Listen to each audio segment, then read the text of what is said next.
Pets, they count on their owners for every meal, every treat, but what you fill their bowl with is important to keep them healthy. But from organic to raw to kibble, there are a lot of options out there on what our pets need to eat. So we asked Jaime Aronson with Chew Animal Clinic to debunk some of the myths and break down what your pet really needs in their food bowls. Good morning to you, Jaime. Good morning. Glad to have you here. Tell me, who did you bring with you today? So we have Peggy. She is with the Love Pit, and she has a fun story. Well, not a fun story. She was actually left at Chew Animal Hospital a year ago, and she's still available for adoption. But as you can see, she's fun, okay? Peggy's a little camera shy. Aww, but she loves belly rubs. And Yes, she's she just a great, does. she's a great dog. You guys, I was talking to Peggy before the show started, and I was like, don't jump on me. And they were like, she's not a jumper. She's just a belly rubber. She just wants to be loved on, and she really is the calmest baby girl we've had in the studio.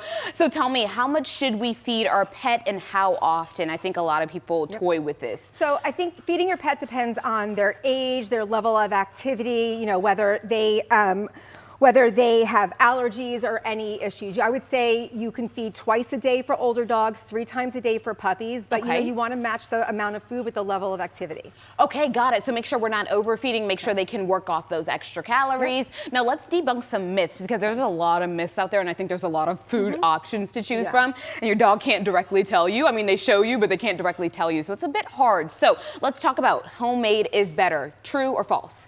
I mean, not necessarily true.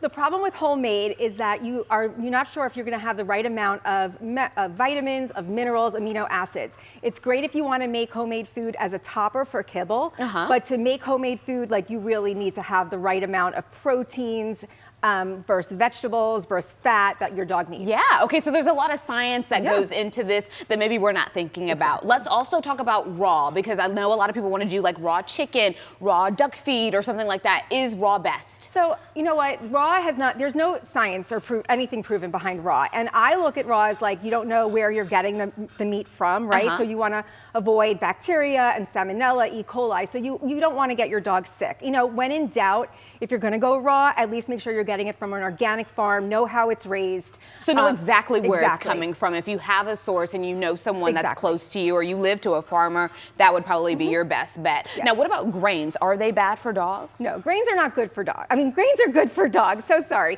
You know, unless your dog has a grain allergy, your dog needs grains. And they need it because it helps with their, you know, level of activity and like how they're metabolizing food. So again, unless you have a dog that is completely allergic to grains, give your dog grains. Give your dog grains. Okay, now what about meat-based versus plant-based? Because I know there's a lot of people who are like, okay, I want to lean in and make my dog a little leaner. No, listen, dogs are omnivores. Like they can have both, right? But they also need both. There is a balance of what you need to give your dog, right? We don't do fad diets with dogs. We're like, no, I'm a vegetarian, my dog has to be one.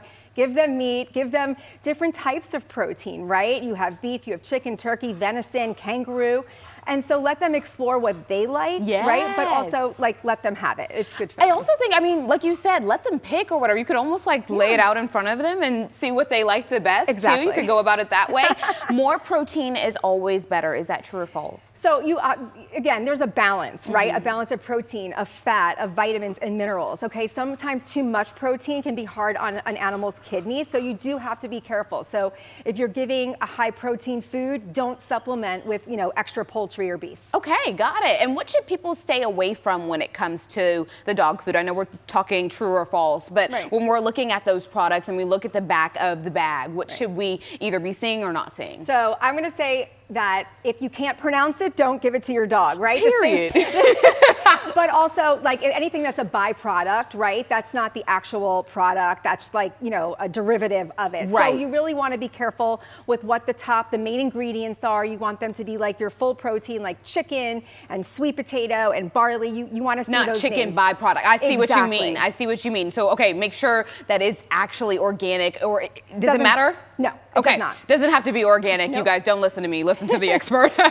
These are actually really good tips, though, because we want to make sure that we're feeding our babies correctly so that they can live healthy and strong. So tell me, where can people find so much more about Peggy here? Because you said she's been there for what, a year now? A year. So she needs a home, y'all. Somebody come get her. Peggy is available with the Love Pit, and you can go onto their website and apply for her, and she needs a home. She would do great with a family, with kids, with anyone just to rubber belly. Yes, she's so chill. We just need somebody to rub that belly and she'll find the perfect home. Peggy, thank you so much for being here. Jamie, thank you for the tips as well. Appreciate you.